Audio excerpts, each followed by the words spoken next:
What's going on, everybody, and welcome back to the Zoned In podcast. I'm Joey Meatballs. Alongside me is Big Mo, Weezo, and KP, and we're here to talk some sports with you today. We're going to get right into it and kick it off with the NBA. So, lots going on this week. I was very upset my Celtics lost to the Clippers, for starters. That was an ugly game for Boston. Derek White forgot how to shoot a basketball. But we bounced back later in the week. If you guys have anything you want to touch on real quick, just about general news before we kick it off with our team of the week, player of the week? No? All right. So I'll start with team of the week, player of the week this time, so it doesn't get stolen by Nick. So my team of the week, I did the Cleveland Cavaliers because this week we're recording on a Thursday, so it's a little earlier in the week, just because that's how our schedules worked. I picked the Cavs because they beat the Bucks and the Clippers while they're both very hot the past 2 days. They also beat the Pistons, but I mean, come on, it's the Pistons. But the Bucks and the Clippers, two of the best teams in basketball right now, two of the hottest teams in basketball, and the Cavs beat them both. So that's my team of the week. I like that. Personally, I like that pick a lot. But they're also been very hot in January and heading into February now. We'll see how they play tonight. And then for my player of the week, I had Shai Gilgeous-Alexander. He has not scored under 30 points since January 16th, I believe. I could be wrong on that, but when I checked this morning, that's what I read. So yeah, I mean, he's the heart and soul of that Thunder team. He's been playing great, and I believe he made the All-Star game, right? Yeah. All right. Now excited to see him playing the All-Star game. Shai. Yeah. Oh, of course. Yeah, Shai's like top 5 in MVP right now. Yeah. I mean, he's an exciting player. He's your heart and soul of that Thunder team, and that's why he's my player of the week. Max, you want to take it next? Yeah, I'll take a swing. So to the very much liking of Joey this week, my team of the week is going to be the Boston Celtics. So far, since we're doing an earlier episode, they're 2-0 through the week. I watched them get a nice comeback win against the Pelicans earlier at the beginning of the week, and they had a big game over the Pacers with a slightly battered up Tyrese, but it's still the Pacers with Tyrese. So that's a good win within its own right. I didn't look at the score tonight. They're supposed to be playing the Lakers without AD and LeBron, my glorious king. It's pretty close at the moment. To be scared of Luke Cornett is an absolute insane. Oh, we lost the game. It's 112 to 100 with 2 minutes left. So, looking at it right now, Jaylen Brown, 8 points. That's beautiful for my fantasy. But yeah, moving on. Before this game, Tatum and Brown were solid through the week, but I guess not tonight. And the player of the week I was going to go with is Donovan Mitchell from the Cavs. They lost earlier in the week, but he still had a 28-point bout with 4 rebounds and 12 assists, so solid double-double there. And in their win in the middle of the week, 45-pointer with 6 rebounds and 8 assists. So, I mean, he's been playing really good basketball for that Cavs team. Got him in a prime playoff spot. He's been a good leader for them since he's been traded there. And like I said, with that playoff spot, he's gotten them potentially their second in a row lock spot. I think they're in that 4th spot again right now. The season ended today, technically. But I don't think they're going to be a team that has to go through the play-in. But we'll see. The collapse can happen at any time. No, they're a good team this year. They're hot. It's just the East is very top heavy. I feel like with Milwaukee and Boston up there right now with both very little losses. Carl, Nick, which one of you guys want to hit next? Yeah. So for my choices, for my player of the week, I chose Jalen Green. I tried to not pick somebody like at the very top in terms of like points per game, and but he's still up there. I did out of the last 4 games, he has 30 points per game, 52% shooting, which is not incredible, but that's pretty efficient for Jalen Green standards. And he also has 9 rebounds and 2 steals per game. In that pace. So, and then for my team, I chose the Pacers because they are 3-1 in the last week. and their only loss is to the Celtics in a very close game. And they're also averaging 126 points in that stretch.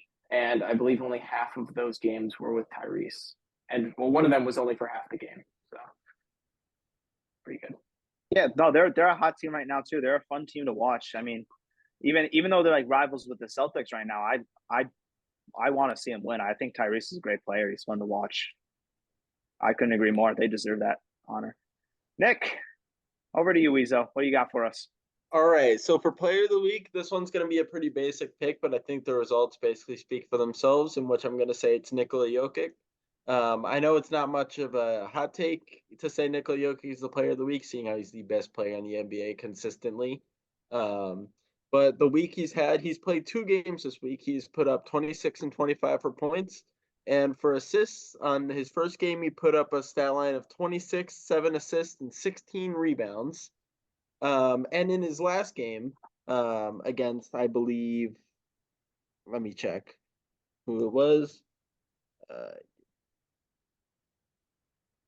It was against the Milwaukee Bucks, actually. He put up a triple-double of 25, 12, and 16, leading his team to victory by a pretty small margin. So I think that qualifies definitely as a player of the week, as he literally willed his team to 2 wins after a pretty tough loss in New York. Oh, yeah, that's fair. Which leads me to my team of the week, which I'm going to repeat my team of the week from the last week. The New York Knicks, they have still yet to lose. As we speak right now, actually, with a minute left to go, they are up by 5 on Carl's team of the week, Indiana Pacers. Jalen Brunson has dropped 38 points today. And they're still rolling. They are on an 8-game win streak, and if they win today, it's 9 games. So they're probably the hottest team in the NBA right now. And if they keep this momentum rolling, then the East might run through New York for the first time in a very, very long time. Yeah, I just checked the Celtics score. Austin Reeves has 32 points. I mean, the Celtics are just not it, so. All right. Those are some good picks.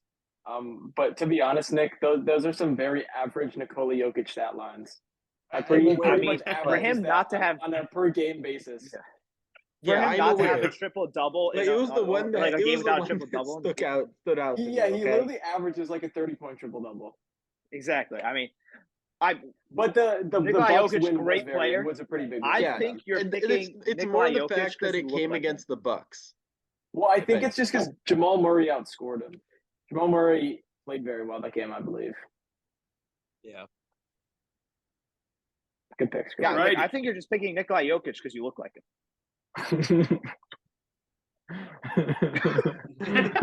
All right, moving right along. I think this will become a fan favorite segment. As you remember, last week I thrashed Doc Rivers for about 10 minutes. And that leading us to develop a segment that I'm going to enjoy for sure, called Joey's Worst of the Week. This week, we're bouncing it to the NFL. My worst of the week is the Pittsburgh Steelers. What are you doing? Your offense was miserable the past couple of years. And then you go and bring in a guy who had a miserable offense in Atlanta. The one bright spot being Bijan Robinson, which wasn't even that bright this year, as bright as it should have been. And I think it would have been with almost any other coordinator in the league. Arthur Smith was calling the plays. What's that? And Drake London. I apologize. He did have a good year. But, I mean, Arthur Smith was calling the plays, and you can make the argument, in Tennessee, he made Ryan Tannehill look like a great quarterback. Ryan Tannehill in 2021 still had over 3,000 passing yards, which was on par with what he was doing with Arthur Smith there, and he had 20-plus touchdowns. He had more interceptions, that's true, but Derrick Henry was also out for a good portion of that time, which, obviously, when the running game's poor, the quarterback play is going to go down as well. And then, first you draft a young potential in Kenny Pickett as Pittsburgh Steelers, right? Not the most talented quarterback in the draft, but has potential. And then you pair him with a guy like Matt Canada. That destroyed his potential. It destroyed his confidence. You bench him multiple times for guys like Mitch Trubisky and Mason Rudolph. Are you kidding me? The Patriots beat Mason Rudolph. That's how bad he is. And you go and hire a guy who's not good at developing young talent, and you expect to win games. I mean, I think it's absurd that you would go out and make this hire. I don't know, Max. You can speak on Arthur Smith a little bit more than I can. I'm not as knowledgeable.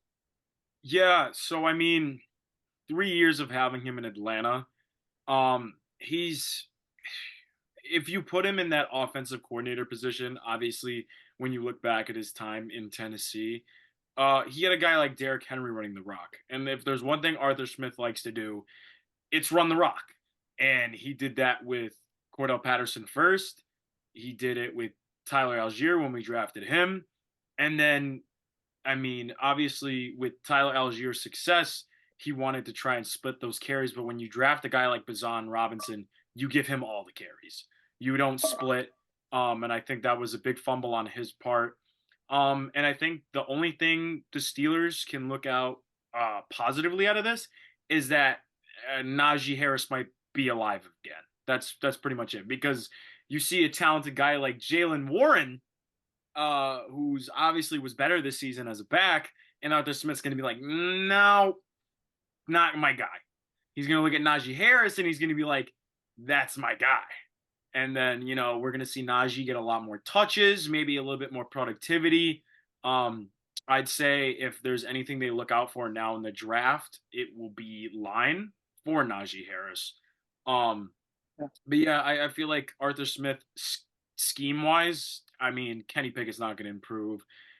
George Pickens might see way less relevancy than he did the last season. And I hope you Steelers fans are excited for your third string tight end to get some jet sweeps because it's coming. It's coming. Jonnu Smith is a Pittsburgh Steeler. Yeah, and maybe Daryl Washington will make an emergence. Mr. Darnell over there. But hey, I laughed at it for about 15 minutes straight when I saw it come out on Twitter. But yeah, I mean, I gotta. What do you do? Bouncing back to his time in Tennessee really quick. You have a guy there like A.J. Brown on your offense, and he was utilized because Ryan Tannehill, to Ryan Tannehill's credit, he knows how to get the ball to his top receiver.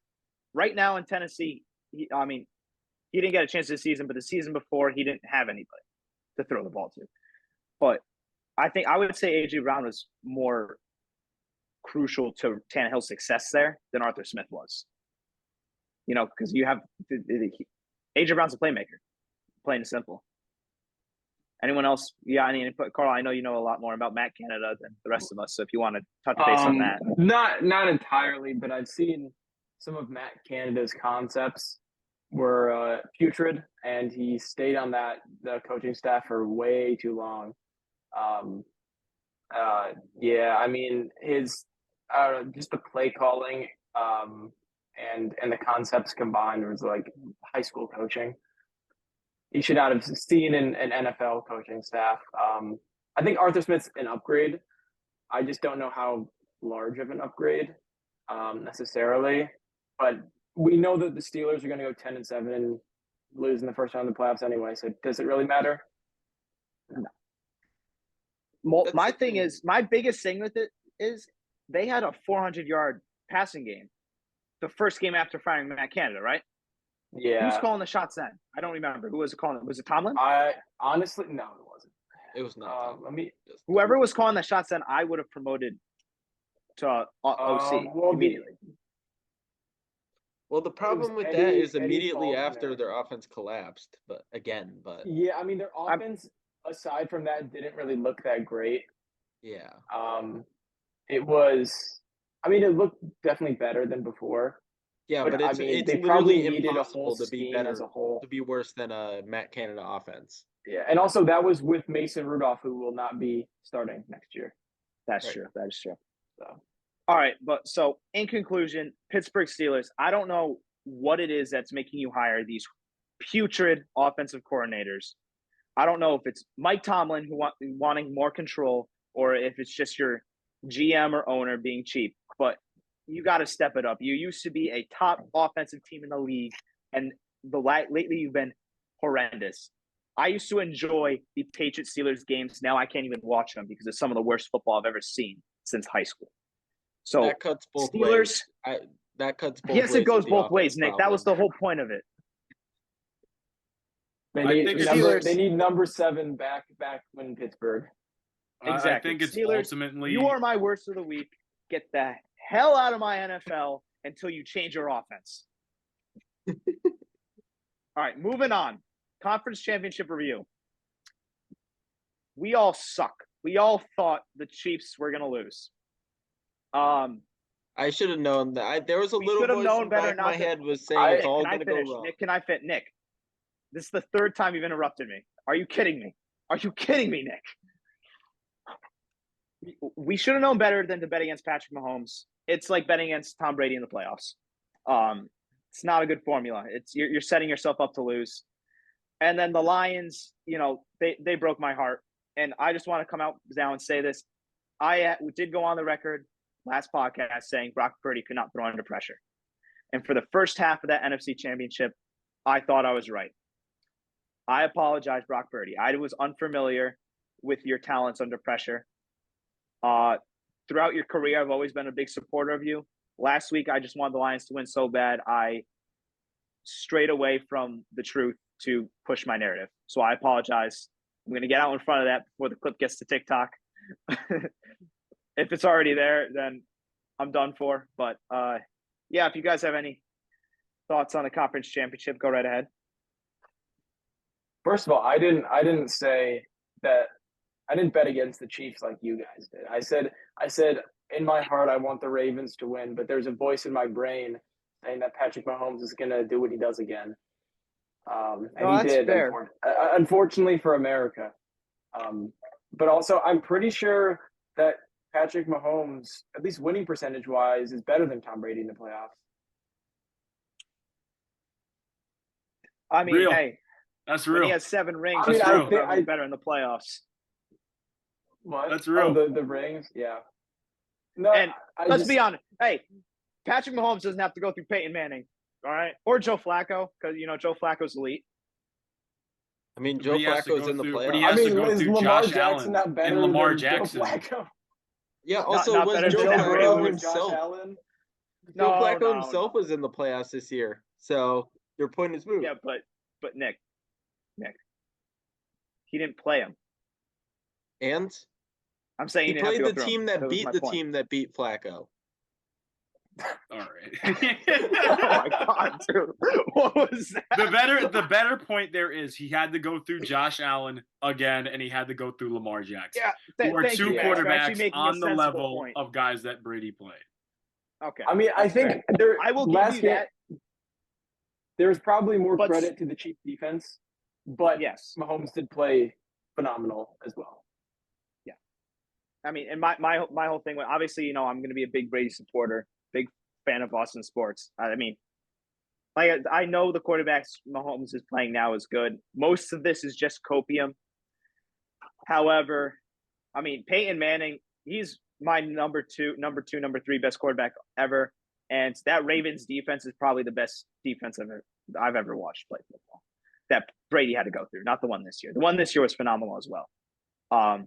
But yeah, sorry. You guys go back to your thoughts on the conference championship. I apologize. I mean, we all knew that the Niners would win, realistically. Yeah. Except for Joey. No, I knew they'd win. I just wanted the Lions to win. No. Yeah, Nick picked the Lions. Nick also picked the Lions. Don't let Nick get away. He picked the Lions. The thing is, we knew the Niners would win, but I didn't expect it to be in that way. That's actually heartbreaking for the city of Detroit. Like, to have that sense of victory, it would almost be better if they just got blown out and never had a chance when they were literally they had the Super Bowl in their hands and they Falcons it away. Like, complete choke. I don't know how you recover from that. Thank God they have Ben Johnson coming back, because otherwise that would be a complete disaster. Yeah, when you completely Seahawk the football game away, it's really tough to okay, win. That one doesn't even make sense. When you go for it on the 1 yard line on 4th down. Good point. 4th and 1. Usually you kick the field goal when you're up, but Dan Campbell decided to run the ball. Yeah, but more focused, man. Yeah, just a complete the light collapse taking Nick away on the Lions' behalf, man. Yeah, it was really sad to watch, man. I mean, I feel like more than the Ravens, all of America was behind the Detroit Lions, and we pop out that first half, and we're like everyone's going into the half. They're like, let's go. Like, this is looking easy. And then, bro, they come out, they lose their run game. The pass game goes nowhere. And Jared Goff just starts getting eaten alive by Nick Bosa. And honestly, that's when the 49ers offense found their stride. That's when CMC started looking like CMC. And Brandon Ayuk, woo! Talk about that guy. What a receiver. I mean, I said it last episode. You did say Brandon Ayuk is the most underrated receiver in football. The 49ers just 49er their way to victory, man. Yeah. I mean, I would also like to point out that last episode I said Ben Johnson was not leaving the Lions unless they win a Super Bowl. And you were right. You're right. You're correct. Personally, I think it was more to avoid the diss track Eminem was going to write about him. But it's, I'm glad to see him back in Detroit. That's a fun offense to watch for sure. All right. Now we're gonna kick it to our good friend Weezo. Obviously a diehard Seahawks fan. There's a lot of turmoil with the Seahawks coaches or former coaches this past week. So Nick, you want to give us your thoughts, starting with your favorite coach ever, Shane Waldron? Oh man, I am hyped. The future of the Seahawks has never been brighter. Honestly, this week has, despite the Seahawks not being in the playoffs and not making it this far, obviously, this year, it was a bit of disappointment not making the playoffs like last year. But the fact that us missing the playoffs allowed us to get that war criminal Shane Waldron out of there means that this season was a success. I don't care that we missed the playoffs. We won. I'm free. I'm free of Shane Waldron's endlessly bad play calling, his constant need to pass the ball, even though we have a very talented running back room.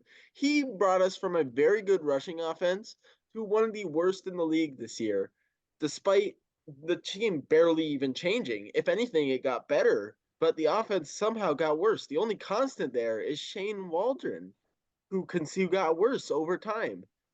So I'm glad to see that bum gone. And Chicago, I hope you know what you're getting into.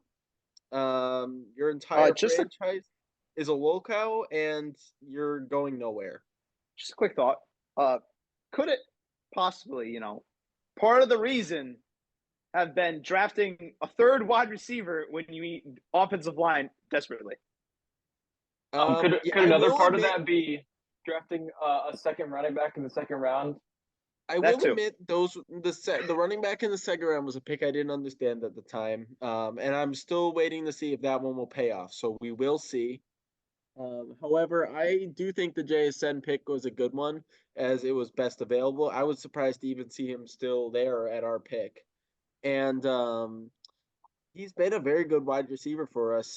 Tyler Lockett's getting older. He's these days not quite as willing to push for those extra yards and take hits, which I completely understand, as he's keeping his body intact, so he's able to move by the time he's 60.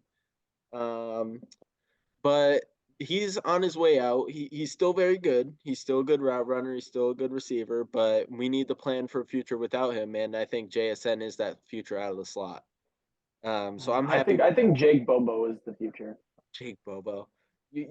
Jake Bobo. Right. Okay, that's enough. Mike McDonald. Mike McDonald, very, very good hire. Very young coach, which I very much like. I like the youth movement we seem to be having go on in Seattle. Our team is getting younger. We're getting smarter, and we're kind of starting to build up a dynasty again. I'm very excited to see what McDonald could do with Tariq Woolen and Devin Witherspoon. I think that they will become even better young corners. Jordan Brooks, he'll be able to be moved around very well and used well after we see what his work did in Baltimore with Patrick Queen and Roquan Smith.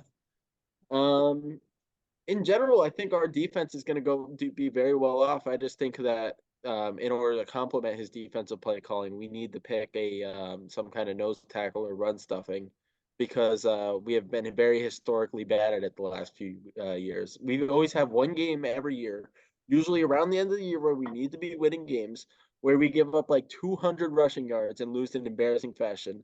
2 years ago, it was the Raiders and Josh Jacobs who ran for like 200 yards on us. This year, it was against the Steelers and Najee Harris. And that killed us this year. That single game eliminated us from the playoffs. So I think that we finally need to bite the bullet and address the trenches on the Seahawks. And I think with Pete Carroll gone, maybe it's finally our chance to do so. That's you make some really good points. I think Mike McDonald is a great coach. What were your thoughts? Some reports coming out earlier today that he'd be interested in drafting my very own JJ McCarthy. They did play. They were together 1 year at Michigan, one of JJ's early years, his formative years at Michigan. They have a good relationship, and they both there's mutual interest there. If Mike McDonald drafts JJ McCarthy, you will see me cry live on this podcast. Well, I'm not saying draft him at 16. I'm just saying draft him in general. I don't care. I will still cry. He said what he said. You heard me. It's Michael Penix or bust, okay? Jesus Christ. Penix, it's Penix, Nick. I think the mind thinks what it wants, or bust. Okay. I think the Mike McDonald hire should help. I think the development of edge rushers the most. I think Boye Mafe, he could use a lot of development still. And there's a couple young edge rushers there in Seattle, and I think those are going to get help the most. I don't think he's as much of a cornerback whisperer as Pete Carroll is, but Pete Carroll's still in the building, which helps a lot. So I think it's good. Now, sorry, go ahead. All that really remains is see who we hire for offensive coordinators. I think that could be the difference between if we go 7-10 next year or like 10-7. All right, now Carl, some unfortunate news in your division with a former Seahawks and a former Falcons head coach, and now a former Cowboys offensive coordinator. Thoughts on the Dan Quinn hire to Washington? Unbiased thoughts on the Dan Quinn hire to Washington. You're not going to. I think it's a bigger gain. A bigger loss for the Cowboys than it is a gain for the Commanders. He really transformed the Cowboys defense. Ever since I started watching football in 2010, the Cowboys defense has been pretty horrendous and really just carried by their offense. But since Dan Quinn came in, they've been pretty much top in the league in turnovers and just creating big plays, which is really, really exciting football. But I hope that they look into hiring Al Harris, who's our current DB's coach. The team loves him. He's a great locker room guy, and I'm not exactly sure what his play calling would be, but what I think I saw something today that he was. They were thinking like a report he was going to Washington, or it could be a different Al coach. Harris? No, that was a different defensive coach. I thought it was the DB's coach. I apologize. Yeah, I don't think he was involved with Dan Quinn directly. I think that's more of an organizational. I think Dan Quinn brought that guy with him to Dallas, the other guy that he's taking with him to Washington. Oh, okay. Gotcha. No, but I don't think that Dan Quinn is that much of an upgrade over Ron Rivera, personally. I think Ron Rivera was kind of checked out the last couple of years, so that he's probably better there. Well, no, not in that way. But I mean at least last season, it didn't seem like a great culture fit. For the team, I think he lost the team personally last season. Yeah. And Dan Quinn, he had a good relationship with the players, good defensive play caller. So I think it's a decent fit. I don't think it's one of the best of the offseason. Yeah. I was kind of the same boat. I mean, Washington's defense Outside of this year has always been, fairly decent. Obviously, trade away those key pieces this year, so he's going to have some work to do defensively, and then offense. Going to this draft, if they draft anything but wide receiver, it's an upgrade. But yeah, that's going to wrap up our In the Now segment, and we're going to kick it over to Big Mo for the hot zone. Originally it was supposed to be Weezo. Weezo had some trouble in the hot zone, so we had to get a guy in there who could handle the heat. Big Mo, take it away. All right. So last week we had a doozy. We had a good time. So I said, I got to bring the same energy today. And you know what I love about my hot takes is they could be bad, they could be good, but they can also always be debatable. And today's hot take in the hot zone is Kevin Durant would never be able to win on his own and never will be. He started off in OKC, included him, Russell Westbrook, James Harden. He left OKC after Harden left first, respectively, for the Rockets. But this is when Russ was seemingly entering his breakout era in OKC. He joined the Golden State Warriors. Everybody called them the Snake with Steph and Clay and Draymond for an easy championship. Wasn't even the best player on that team. He left the Warriors. He went to the Nets to prove he could win on his own, only to be joined by Kyrie Irving and James Harden, created another super team that you could argue really never got to the playoffs without his contribution.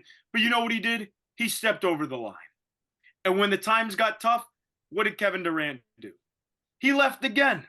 Now he's on the Suns with Devin Booker and Bradley Beal, another big three type roster.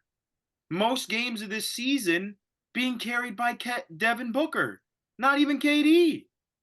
I want to hear some thoughts on this, guys. Come on. Okay. So this could be. First of all. Oh, sorry. Go ahead, Carl. Sorry, I have. This is I respect the take, I do, but Kevin Durant was easily the best player on those two Warriors teams. I think without a doubt. I mean, he won Finals MVP both years, and in the first Finals he averaged 35 points per game, 50% from three. In the second Finals, 28 points per game, 10 rebounds. And I don't think any star can win by themselves. We're in a different type of era. I don't think a star has won by themselves in a very long time. And I think in the Western Conference, especially when he was on the Thunder, how are you going to beat the Spurs or the Warriors? Those are two of the biggest dynasties in sports history. It's very, very tough to beat them. I mean, as a Celtics fan, I kind of agree with the take. I'm not a big Kevin Durant fan. I loved him in OKC because I thought the KD Russ dynamic was great until he left, ruining it. I don't think he can win on his own, and I do think there's some validity with Carl has to say you can't win on your own. I mean, but like LeBron did it. You could argue that Dirk did it. You could argue that I'm blanking right now, but it's been done before. And if you didn't join that super team of the Warriors with prime Steph, prime Clay, I'm not going to even mention Draymond because he wasn't contributing much with Kevin Durant being there. But with that Warriors team, I mean, I don't think he was the reason they were winning or losing games. I think he helped them win games, but I don't think he was the main reason they won a championship. Which year did LeBron win on his own? He was one of his Cavs years, I believe. Well, he won one. But do you mean when Kyrie Irving and Kevin Love were healthy for the first time? Was that when he won? I thought it was. That was the year they won. Kyrie and him both dropped 40. I mean, he was the best player on that team, but it's a team effort. I mean, Dirk didn't win alone either. He had elite shooters around him. JJ Barea held LeBron to 8 points. So, I mean, yeah, you got guys that like stepped up at the time, but to get them there, you had Dirk, and then LeBron.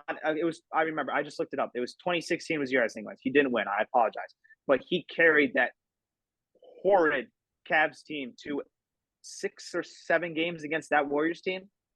I think it is possible to win on your own. I just think we haven't seen it yet because we have super teams like the Warriors that form. Are we talking about making it or winning it? Because I'm saying it is possible Cavs team to win. Got swept,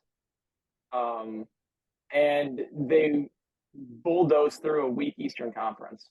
I'm sorry, but the 2017 Celtics, no, they weren't good. I know that. You don't need to bring them up. You don't need to bring up IT. All right. But Nick, I mean, thoughts? I think Max's point is more that it's not that Kevin Durant can't win on his own. He can't win when he's the guy. And every team he's been on, he's been the guy. He's going to be the guy unless he's on a team. He's not the guy on the Warriors, though? He was the guy on the Warriors, exactly. He was. The whole season? Don't get me wrong. Durant, they don't win. He has had his issues with carrying other teams when he has to have the one put it on his back completely. But what other player wouldn't, it seems? In this league, it's not like you can have, like Carl said, one single guy. It's a team effort. And although he's been on some pretty good teams, like with the Suns here, having Devin Booker and stuff, he can't do it alone. And frankly, like with teams like the Nets that he's been on, like the Nets didn't provide him with much. They tried to build a super team, but it did not work out in their favor. I mean, yeah. Nick, the Nets did make a lot of moves to get guys around Kevin Durant. Oh no, they made a lot. Some of them were aging, some of them were beyond their prime, obviously, like LaMarcus Aldridge, like DeAndre Jordan. But they did make those moves to try and help him, which at the time were considered good moves for the Nets. And it just didn't work out because guys like Kevin Durant and Kyrie Irving and James Harden all can't be in a locker room together. Yeah. Because you have 3 guys who want to be the guy, and if no one's willing to give that up, it's not a good team dynamic. Well, I think that year that Max was talking about, with the year that Kevin Durant stepped on the line, that was the most complete Nets team that we saw, 100%. And that was the team that lost to Milwaukee. Kyrie went down in that series. Yeah, they lost to Milwaukee Game 7 because KD's foot is too large. So I think that team was definitely capable of winning the finals. Oh yeah, especially because they moved Harden to point and they put Kyrie at shooting guard, and it really seemed to work out. And then the next season happened, and just a lot of like drama and off the drama court type of stuff. And I think that's what really did it. And obviously injuries as well. They almost needed to win a championship that year where KD stepped out in order to keep the team together. Yeah. Like otherwise the internal strife would have caught up with them like it did. It needed that like sign of instant success in order for it to like kind of glue the culture together, which it didn't. And of course it ripped itself apart. I mean, you can kind of say that after every team KD's been on it. The culture ripped itself apart. I mean, the Thunder just recovered. Look at the Warriors now. That team dynamic was terrible with KD and Draymond towards the end there. And that's part of the reason why KD left, if I remember correctly. I know it was a while ago. That was more on Draymond, to be honest. Yeah. I mean, have you ever seen? Yeah, but it was working fine before. It was working fine before. It was working fine before Draymond said, "We don't need you here." He told him that on the bench. They won rings without him. It was Joey, but you don't tell that to your best player when you're Draymond Green. That 16, 17, or 17, whatever the last Cavs team with the big 3, I think would have beaten the Warriors again if they did not have Kevin Durant. I still think it goes with Kevin Durant averaging 35 points per game, and winning the Finals MVP, I think shows that how much of an impact he had to that team. I disagree. I think it goes to 7 games those years, but I think that Steph and the Warriors pull it out. I mean, Steph in the finals is a really good player, and you saw what he could do against a really good defensive team like Boston when he's getting the ball as much as he did. I mean, with KD there, he doesn't get the ball nearly as much, so his stats are a little deflated. I mean, and then obviously you got guys like Clay who are also going to hit shots for you all the time. You don't. Granted, 2016, 2017, you don't have Andrew Wiggins, you don't have some of your key rotational guys on the Warriors, but you do have other players on that team that can step up without a guy like KD to win a game, like a big Game 7. Well, I don't know if you quite remember the conversation about Steph Curry before he won that finals against the Celtics. It was that he was not a big game performer. It was that he choked in the finals, and it took until KD left that team for Steph to finally be able to prove that he was actually good in the finals. No, I remember that conversation. That was something I never agreed with, personally. Yeah, no, I also did not agree with that. I thought he did play well. But I also think that he could not carry the load at that point.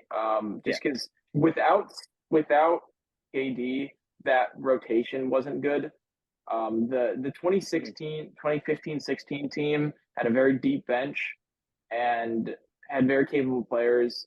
Pretty much all 15 players on the roster were extremely capable, which you really don't see, and it doesn't last that long. That's fair. This segment's I mean, I'm gonna side with Max on this one. I see where you're coming from. I mean, sorry, I shouldn't say I side with Max. Max said he can't win on his own. I don't think KD can be the guy, personally. But let bygones be bygones. We're gonna move on here to a new segment that we're adding. We were gonna add it last week, but we went a little longer than we had hoped. I think it's gonna be one of my personal favorite segments. Welcome to Top 10. And this week in Top 10, we are going to be doing the sorry, let me phrase that. And this week in Top 10, we're going to be doing our favorite NFL teams since 2010. And that, once again, to reiterate, this is our favorite teams, not the best teams. So there might be some bias with some of us, myself, but these were just our favorite teams to watch, the ones we found most entertaining to watch play football. I'll kick it off here. So basically how we're going to run this is we're just going to rattle off our 10 and do a brief explanation of each. And then, if there's anything like absurdly crazy on there that someone wants to point out after each person's done, we can do that. Is that cool, guys? Did you want to do that, or did you want to run it off like 10-1? Like everyone does their 10 and then we go. I don't have a set list. I just have my 10 favorite. Yeah, I think we should just rattle off the. I have mine in order, but it does. I think we just do 10. Like I go do my 10, and Carl do his 10, and etc. All right. All right, to kick it off, for my top 10 list, it's might surprise some people because of how much I hated his time in New England, but I loved watching the 2015 Panthers. I thought that Carolina Panthers team that made it to the Super Bowl, couldn't get it done against Peyton Manning and the Broncos. Cam Newton, should have drove on the football, but I think it was an entertaining team. Cam Newton was electric. He won the MVP that season. Superman, the dab. It was a great time to be alive. It was a great team to watch. Really fun team, even though there wasn't that many offensive weapons around them, if I'm remembering correctly. Maybe besides Greg Olsen, I think Cam Newton was amazing that season. And, it was like Lamar Jackson's MVP season. It's fun to watch. Even though there's not a lot of weapons, it's fun to watch a QB run around people, all that. Then moving right along, this might shock some people here. I loved watching that 2014 Seattle Seahawks defense. Not the one that won the Super Bowl, the one that lost the Super Bowl. I thought it was electric. They were an electric defense, They were fresh off their Super Bowl. They were looking for a dynasty. Couldn't get it done because of some, coaching mistakes.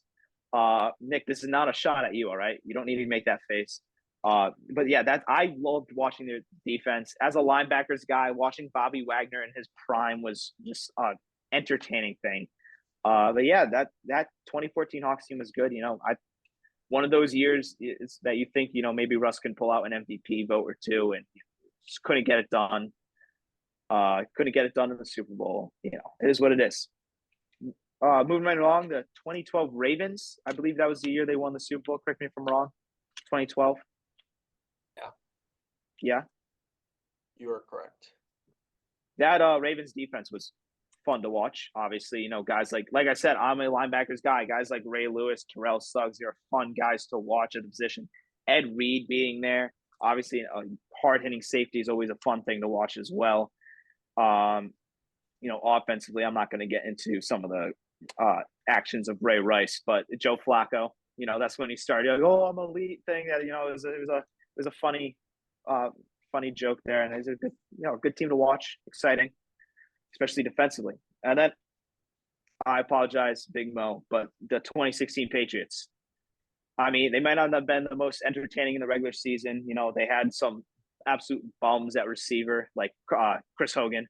I love the guy, but should have stuck with lacrosse. Then you got, you know, Malcolm Mitchell, who was out of the league in the next year. But yeah, I mean, the 2016 Pats are just a fun team to watch. Watch Brady carry that team with Martellus Bennett at tight ends and Julian Edelman as your number one wide receiver. It was a fun team to watch.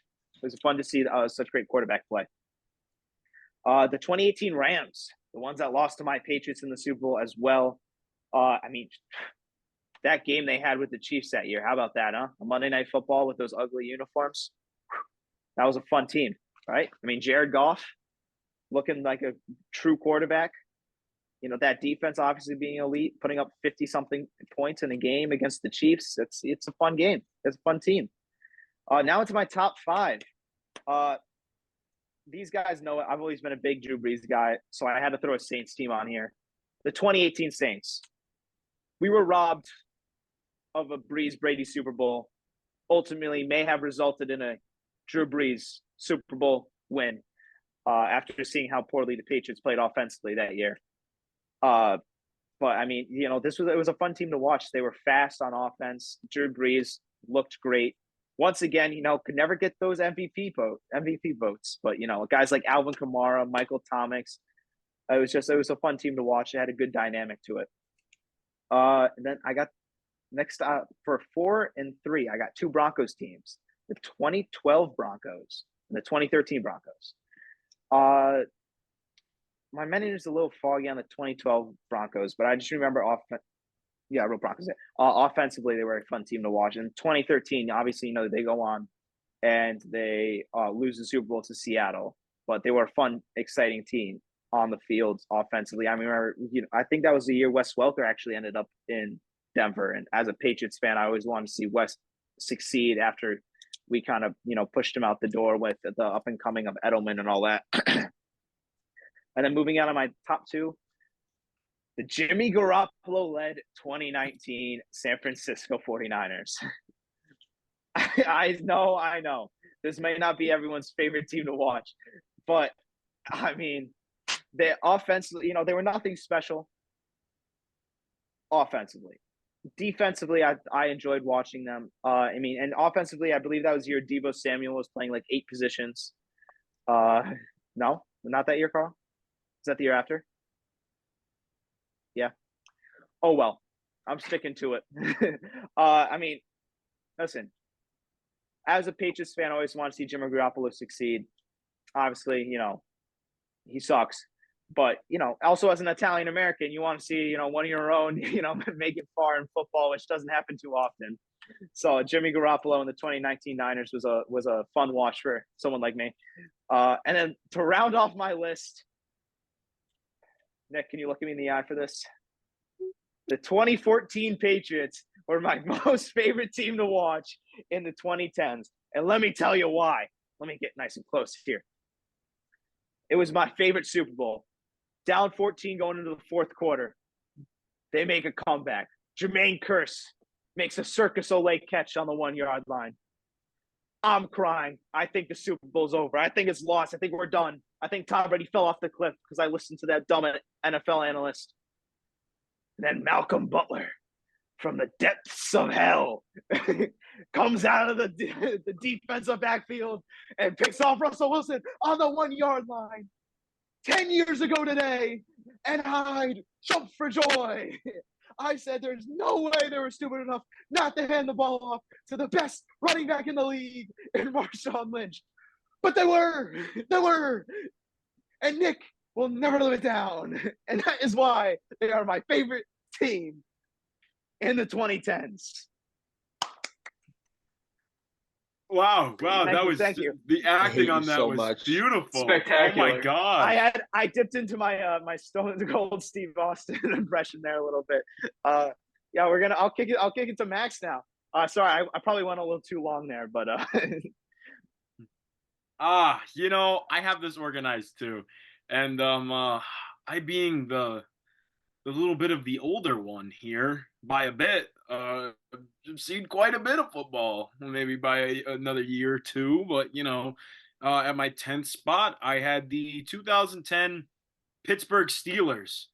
Oh man, was this team's defense mean, and was it fun to watch, dude? James Harrison had to be one of my favorite stories. I mean, when you look at James Harrison as a player, pure football player, just mean, gritty, did not give a damn about what you thought about him or his play. And this dude fought for every spot he got repetitively on the Steelers and on other teams he had, which was insane. They unfortunately lost to my number 19 in Super Bowl 44, which is the 2010 Green Bay Packers. And I just got one thing to say. This was a low grade team. They were like 10-6. But let me tell you something. Greg Jennings. I think everybody knows about this man. Everybody's Did he seen put the team on his back, clip. though? He put the team on his back and had a phenomenal season. And they go on to win that Super Bowl. I simply could not believe it. That was a awesome team. Getting Aaron Rodgers the chip. But yeah, moving into number 8. 2018 Kansas City Chiefs. I like this. It was Patrick Mahomes' breakout year, his MVP year. And yes, they did lose in the conference championship, but I think this was a team that we saw emerge as this was going to be the new team to beat in the AFC. It was Patrick Mahomes. It was Tyreek Hill. It was Travis Kelce. Like, this was just a dynamic offense. With number 7, I have to do it's sad that Joey just got up for this, but the 2017 Philadelphia Eagles. Oh, Philadelphia. They won the Super Bowl. Philly. Give me Philly. That was probably the best thing I've ever seen on Super Bowl television. I was depressed when the Falcons lost that year in the playoffs to that Nick Foles led team, but I was double as happy to see the Patriots lose to that Nick Foles led team. Roll Philadelphia. So to number 500 passing yards and lose the in the number Super Bowl. 6 to make Joey happy. We have the 2014 New England Patriots. Suck it. And I tell you what I say, I was looking at that screen telling the Seahawks, run the ball. That's what I was saying. And you know what? They passed that ball and they threw that pick. And Malcolm Butler became a hero for about one season on the Patriots because he continued on to get sat in that Eagles game and never see the field of play again. It should be our goal every episode to make Nick leave because of how many times we bring up the 1 yard line game. Team here is an underrated team. I'm surprised that Joey didn't have this on his team because I thought, he liked teams like this. It was the 2015 Arizona Cardinals. 13-3. My goodness, who doesn't like a wide receiver like Larry Fitzgerald? My goodness. They were on my short list. They're an honorable mention. He put on a masterclass that year. And they lost in the conference championship, but that was one of my favorite teams. And now, if Nick is back, I could get to this number 4 team. And that would be the 2013 Seattle Seahawks, the 13-3 Legion of Boom that went on to win Super Bowl 48 against Big Forehead in the Super Bowl. My goodness, I love that team. It's so crazy to me because people forget how good that Broncos offense was just because of how bad the Seahawks freaking stuffed them. It was, but it was the Legion of Boom, and they smacked Peyton Manning right in his forehead, and they won the Super Bowl, and it was also beautiful. Geriatric Peyton Manning. Yes, geriatric retirement home, Peyton Manning, but we don't worry about that. Number 3. Wasn't in retiring. This is underrated here. Number 3, the 2013 San Francisco 49ers. 12-4. Oh, how did I forget about them? Kaepernick's best year as a 49er, lost in the conference championship to the Legion of Boom. But let me tell you something. The Crabtree versus Richard Sherman game. Oh, God, that was my God, must have great. been the most beautiful playoff games I've ever seen. Watching Crabtree in the regular season, too, as a 49er, probably the best football you would ever watch Michael Crabtree play. That was wild. Moving along here, I have them higher than Joey did. The 2015 Carolina Panthers. I can't ever hate on a division rival that's really good, except the Saints. I don't like them. The Carolina Panthers were one game short of a undefeated season. MVP Cam Newton made me fall in love with him as a quarterback. You know, I was the only one on planet Earth that was hyped when he came to New England. I almost bought the jersey, folks. I almost did. They may have lost. You almost bought it after he left when it was on discount for $5 at Yes, I did at Marshalls. I almost did. Oh, Marshalls, sorry. Not Best But Buy. enough about the Panthers. The best team ever, high bias, is the 2016 Atlanta Falcons. 11-5 team. MVP Matt Ryan. Devontae Freeman masterclass where he fooled us into giving him a max contract. And we lost in the Super Bowl, tragically, in an overtime victory to James White and the greatest quarterback of all time. They let Shanahan go. They let Tevin Coleman go. And everything just went downhill from there. And I've been depressed ever since. But there we go. That's my top 10. Thank you. I love that. I love that. All right, moving right along here. Carl, Nick, let's give us your top 10. All right. So for my top 10, I started it off with somebody that we haven't seen yet, the 2017 Vikings. The one play in particular is the Stephon Diggs catch over Marcus Williams. All they had to do was wrap him up, man. I know that their quarterback play on paper wasn't great, but man, was it electric. I mean, that team was very fun to watch, and I think everybody still doubted the Eagles at that point, and they all thought, including me, that the Vikings were going to win and that they were going to make the Super Bowl.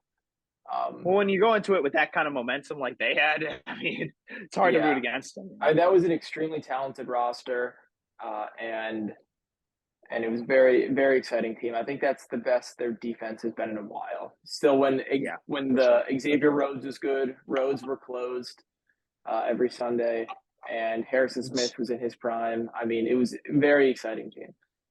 Next, I have the 2018 Rams. Made a couple appearances already tonight, and very good team. Kyle Shanahan.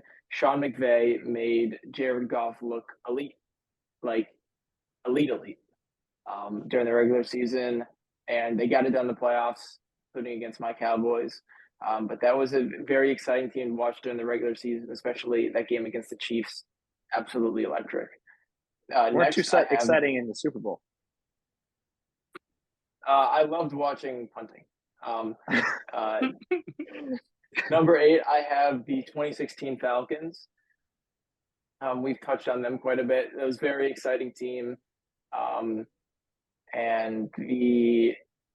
I think the Julio Jones catch in the fourth quarter is still the best catch I might have ever seen. With the little toe drop. Most talented for sure. But I mean, the Julian Edelman catch was a lot harder. I'm just gonna say. Honestly, I don't think so. And Julio, I don't know if that was the year. It might have been the year before.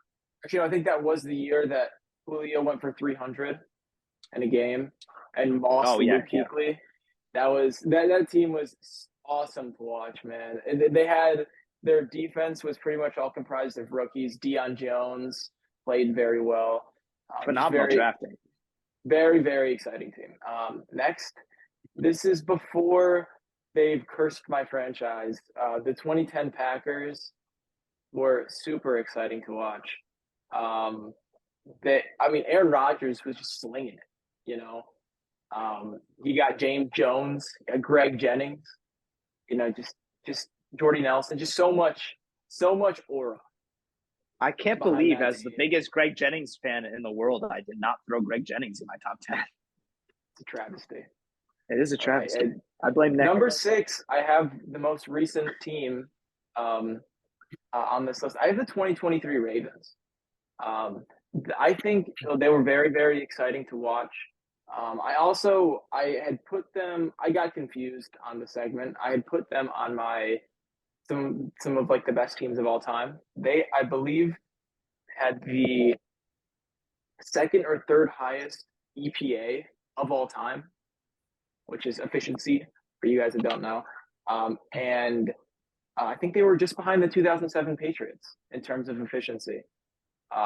So I think and we got MVP Lamar Jackson on that team. I mean, very, very exciting team. I love Zay Flowers. And then number 5, we have real quick. Don't bring up 2007 Patriots again. Thank you. You were barely out of the womb. Okay. All right, listen, Carl. It was the first Super Bowl I would have remembered. If it wasn't for Quiet down, Joey. Pipe down. Pipe down. David Tyree. Okay. Number 5, we have the 2018 Chiefs. I think we've all had them, except for Joey, maybe on our list. I mean, seeing Patrick Mahomes for the first time, man, an experience. Patrick Mahomes and Tyreek Hill, Travis Kelce, maybe Tingle. Man, that was an exciting thing to watch. Did you say Byron Pringle, Nick? I mean, that Max team said also it made me tingle, and bro goes Byron Pringle. That team also employed Daniel Sorensen. Moving on, number 4, we have the 2013 Broncos. I mean, Peyton Manning, not yet in the retirement home. Okay, he broke pretty much every record you can as a quarterback that season, and was extremely. And that team was super excited to watch. Dude, Julius Thomas was awesome for that one season. I'm Demarius Thomas. The Thomases. Awesome. Emmanuel Sanders. C.J. Anderson. No. He was on that team. I think that was no Sean Moreno. C.J. Anderson was the following year. Anderson was it was a little bit later. He was the 2016 running back for them. Dang it. And then I had to go a little bit close to home right there at number 2, the 2016 Dallas Cowboys. Man, was that team exciting to watch. I mean, I think that was part of they ruined me. Seeing what Aaron Rodgers did to me yet again. I mean, it was tough to watch as a young football fan. But that team, I mean, rookie Ezekiel Elliott, rookie Dak Prescott. I think Des Bryant was still in his prime. He just had a couple injuries earlier on. He was awesome that year. Still had Terrence Williams, Cole Beasley, Jason Witten. I mean, so much aura behind that team to not even win a playoff game. And number one, my favorite team of all time, I have the 2017 Cleveland Browns. I mean, extremely, I don't think I've ever seen losing in a more exciting way than the 2017 Browns. Probably the worst roster ever constructed. I mean, they were probably a 65 overall in Madden. I mean, it was amazing to see how much did the Browns lose by this week. They had gone 1-15 the year before, and we knew we did not know how bad it could get, and it got pretty bad. I mean, 0-16, the only team in this decade to do it. I mean, so much aura. Endless amounts of aura.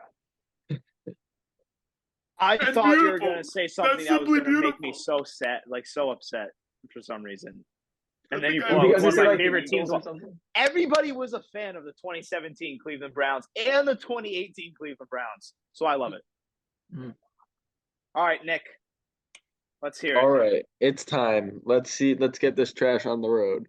Anyway, so for my number 10 team, I'm going to have the 2016 New England Patriots. Very entertaining team, very respectable. I am an avid Patriots hater. but I gotta respect 28-3 comeback. It was probably one of the most iconic moments in recent NFL history. It defined the decade, and if I went on this list without putting Tom Brady's Patriots on here at least once, then I could not call myself an actual football fan. So, Carl? Did you put the Pats on there? You just It called was Carl a big favorite. It football was fan. favorite teams. I didn't enjoy it. Yeah. no. He's a Cowboys fan. He's not a football fan. Nick, you cannot Anyway, talk. Just go next. so my next team, this one's actually one from this year. I have the 2023 Lions. A ton of war on this team. Detroit's finally gets their big shot here. They had their chance. They were this close to pulling it off finally and making it to the Super Bowl. Just for how unprecedented the season was for their growth and for what it means to the city of Detroit, I gotta say they gotta be included on this list, to me at least. That's fair. And next after that, I have the 2016 Atlanta Falcons. Very entertaining team. Nice young defense at the time. Great offense. Matt Ryan slinging it in his prime, winning an MVP. The prime Matty Ice hours. Julio Jones. People these days don't know how Mohamed Sanu was at the time. But he was that guy. Some very entertaining playoff games before that. They did very well on the NFC side of the playoffs. They beat the Packers in the playoffs. Carl, maybe you could learn from that. But anyway, just overall, very good team all the way up until like the last 2 quarters of the season. You watched that catch in that Packers game. You watched the Matt Ryan flick to Mohamed Sanu in the end zone. It's one of the greatest plays in football playoff history. Yep. Anyway, so my next team here at number 7, I have the 2017 Jaguars. Made it all the way to the NFC Championship, Saxonville. That team had a lot of aura. Blake Bortles was semi-serviceable for part of the season, and they were one play away from beating the Patriots with Tom Brady. They were almost there. They almost were able to get over that. Hold on. You're telling me in the past 14, 15 years, one of your most favorite teams to watch was led by Blake Bortles quarterback play? I will tell you that confidently.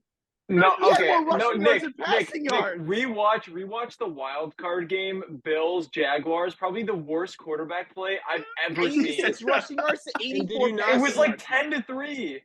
I remember that in my head because of how defense was amazing to watch. Wait, this is favorite teams, man. This is favorite teams. You almost beat Tom Brady with Blake Bortles. Just go. You almost beat Tom Brady with Bortles. That's why it's so great. Just go. Jalen Ramsey, man. Woo. All right. Anyway, on to my next one. If Joey can quiet down. The 2015 Carolina Panthers are my next one. Amazing team. Superman Cam.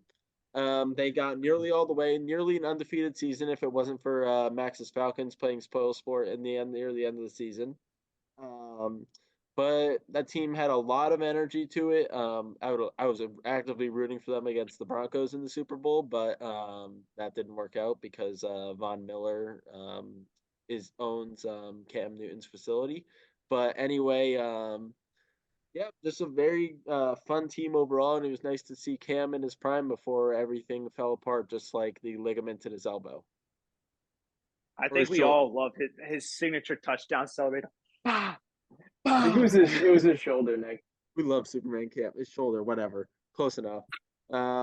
Anyway, then my next team is the 2018 Kansas City Chiefs. That game against the New England Patriots in the AFC Championship, I still have never forgotten. You do not know how unbelievably pissed I was at the time because, as I said, I am an avid Patriots hater, and I was very much rooting for the young and up-and-coming Kansas City Chiefs, who had yet to win a Super Bowl at that point in their franchise's history, to beat the old evil empire. And it did not work out because Dee Ford does not know how to play football. So The Chiefs won They Super Bowl IV. they had a Super Bowl. Oh. Also, as a Patriots fan, that was one of my favorite games to watch. Sony Michelle beating. Did you Patrick like the Mahomes. roughing the passer call? Okay, we can move Ref on. ball. Love ref ball. Yeah, you love ref ball, don't you, Joey? You love ref ball. All right. No, not anymore. On to my next team. At number 4, I have the 2012 Ravens. We have elite Joe Flacco activity there. A very good Super Bowl that was put up, and probably the best defense in the 2010s, outside of the ones that are going to be named upcoming. Anyway, so my next pick will be the 2017 Philadelphia Eagles. These top 3, I'm sure you can imagine what the top 2 teams are going to be based on my allegiance.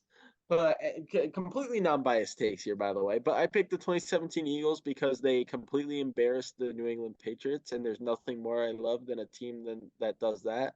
Just that, because I like to see Joey suffer, and he should not prosper. Anyway, moving on to the next team, I have the 2014 Seattle Seahawks. Very, very good team, very entertaining. Some amazing playoff games we played. We beat the Green Bay Packers again, something Carl will never see happen. In a very good game with the Fail Mary. And we came 1 yard away. All right, moving on. Run the ball. We have the 2013 we have the 2013 Seattle Seahawks because it was simply the best defense of this era. We were able to shut down the best offense potentially in NFL history and completely embarrassed them 43-8 in the Super Bowl. By the way, scoregami in the Super Bowl. But yeah, just generally a perfect Seahawks team. That's the team. It's actually one of the first years that I was a Seahawks fan, so it's near and dear to my heart. There's nothing else that's going to beat that in NFL history for me. Joey, shut up. 2012 Ravens was better. Malcolm Smith. Shut your mouth, Smith Joey. leaving hurt that dynasty. That was Malcolm probably the Smith beginning. was the glue that put that defense together. Okay, let's be real. That's not. All right. That's all the time we have today. Thank everyone. I want to thank everyone for watching on behalf of me and the boys here. We appreciate the support. Make sure to like, follow, share all our social media platforms and our videos on Spotify and YouTube. Yeah, we really appreciate the support. And then we also have breaking news as of right now. Very first report coming from Zoned In Podcast. Our very own Weezo has declared his favorite NBA team, the Washington Wizards. Why? We don't know. Find out next time on Zoned In Podcast. Until then, we'll see you later.